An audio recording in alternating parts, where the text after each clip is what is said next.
वेगवेगळ्या प्रसार माध्यमांकडून सुद्धा किंवा वर्तमानपत्रांमधून सुद्धा जी काही मुख्यमंत्री माझी लाडकी बहीण या योजनेच्या संदर्भातली गैरसमज हा काही दिवसांपासून पाहायला मिळत आहे।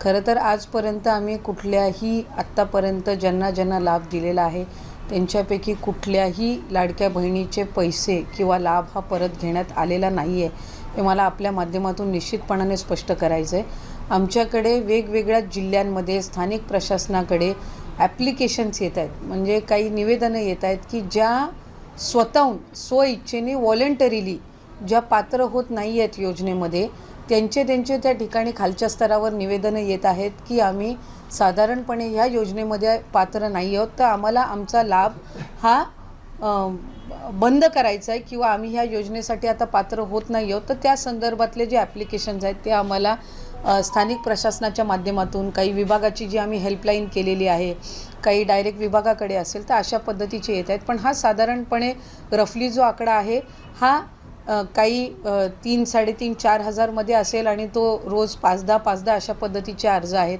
काही ह्याच्यामधले डोमेसाईलचे आहेत, म्हणजे आत्ता लग्न होऊन ज्या इतर राज्यांमध्ये ज्या वास्तव्यास गेलेल्या आहेत, ऑगस्ट किंवा ज्या महिन्यामध्ये आम्ही लाभाची सुरुवात केली त्यावेळेला त्या अविवाहित होत्या आणि त्या राज्यामध्ये या ठिकाणी रहिवासी होत्या, त्या पद्धतीनं त्या लाभ घेत होत्या। काहींची इन्कम जे आहे 2.5 लाखापेक्षाचं उत्पन्न कदाचित त्यांचं जास्ती असेल किंवा आत्ता वाढलेलं असेल, काहींनी आत्ता कदाचित 4 चाकी वाहनं घेतलेली असतील, त्यावेळेला कदाचित दुचाकी वाहनंच असतील, सरकारी नोकरी काहींना लागलेली आहे। तर अशा पद्धतीनं वेगवेगळ्या कारणांनी त्यांनी खाली वेगवेगळ्या जे काही विंडोज आहेत त्याच्यामध्ये त्यांनी ॲप्लिकेशन केलेले आहेत। पण त्याच्यातूनही किंवा इतर जी काही आम्ही क्रॉस व्हेरिफिकेशन करत आहोत, कुठल्याही लाडक्या बहिणीचा लाभ हा आत्तापर्यंत शासनाने किंवा विभागाने परत घेतलेला नाही आहे। स्वइच्छेने व्हॉलंटरीली ज्या माझ्या लाडक्या बहिणी योजनेमध्ये पात्र नाही आहेत त्या स्वतःहून त्या ठिकाणी म्हणत आहेत की आमचा लाभ जो आहे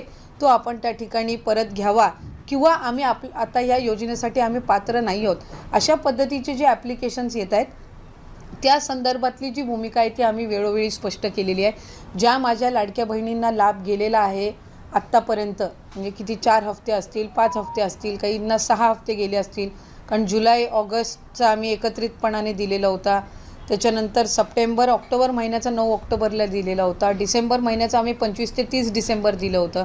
आत्ता आम्ही जानेवारी महिन्याचा जो आहे आता उद्या परवामध्ये त्याची सुरुवात होईल आणि 26 जानेवारीच्या आत त्यांच्या खात्यामध्ये जमा होतील। त्याच्यामुळे कुठंही आम्ही आत्तापर्यंत कुठलाही लाभ हा रिफंड किंवा परत कुठल्याही अकाउंटमधनं घेतलेला नाही आहे, याची आपल्या माध्यमातून मला निश्चितपणाने राज्यातील सर्व माता भगिनींना, लाडक्या बहिणीच्या लाभार्थ्यांना मला त्या ठिकाणी सांगायचं आहे।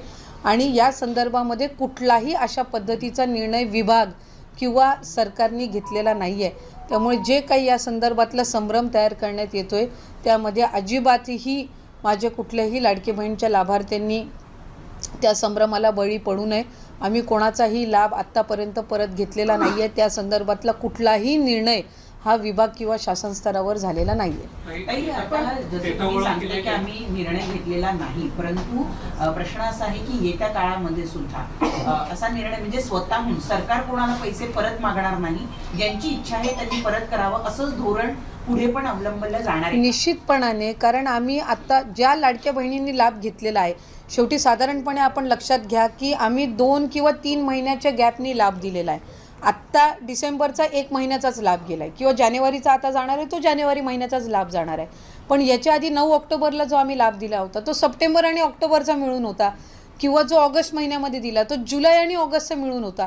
त्यामुळे 2-2, 3-3 महिन्याचे लाभ गेलेले आहेत। काहींचे व्हेरिफिकेशन स्क्रुटिनी होऊन जो 3 महिन्याचा कालावधी लागला आहे त्यांना कदाचित 3 महिन्याचा एकत्र लाभसुद्धा ऑक्टोबर महिन्यामध्ये मिळालेला आहे। आणि मग त्यावेळेला त्यांच्या काही लक्षात आलेलं आहे की बाबा आपलं काही ड्युप्लिकेशन झालेलं आहे अकाउंटचं, काहींचा आधार कार्ड त्यांच्या मुलाचा त्यांनी नंबर दिलेला स्थानिक पातळीवर असेल पण नाव त्यांचं दिलेलं होतं, तर अशा पद्धतीचं काही झालेलं आहे।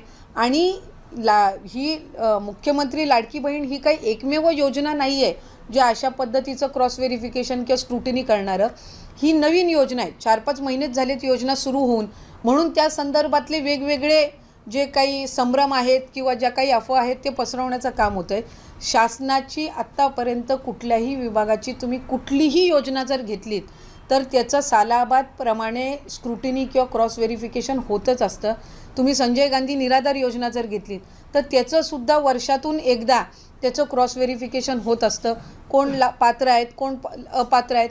तसं सिलेंडरचं असेल, सबसिडीचं असेल किंवा तुमची नमो शेतकरी असेल, वेगवेगळ्या योजनांची जी आहे ती वर्षभरामध्ये एकदा तरी स्क्रुटिनी होतच असते. ही रुटीन प्रोसिजर आहे.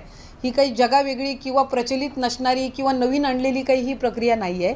योजना नवीन असल्यामुळे हे पहिलंच वर्ष असल्यामुळे त्या संदर्भातला संभ्रम हा निर्माण करण्यात येतो आहे.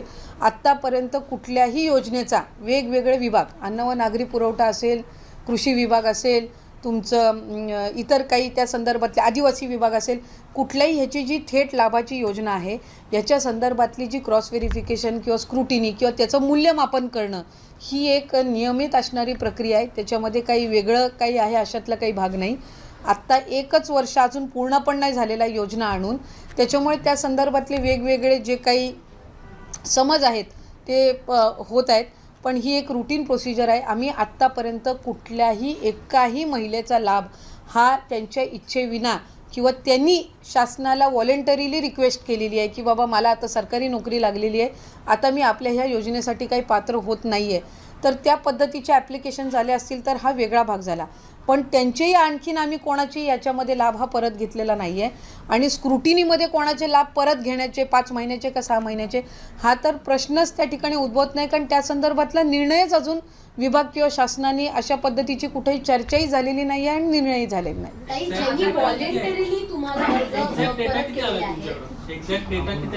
कशा संदर्भातला हा जो अर्ज माघारी पाठवण्याच्या महिला आहेत स्वतः विनंती करतायत की आम्हाला पैसे साधारणपणे हा मी सुरुवातीला सांगितलं की हा जो डेटा आहे हा रोज वेगवेगळ्या पद्धतीनं बदलत असतो. रोज 5-6 ॲप्लिकेशन येतात, खालच्या स्तरावर येत असतात. 3,500-4 हजार आत्तापर्यंत त्या ठिकाणी आलेले असतील. पण त्याच्यामध्ये रोज जी काय आहे 4-5-10 अर्जांची ही वाढच होत असते. पण हे आम्ही मागवून घेतलेले नाही आहेत.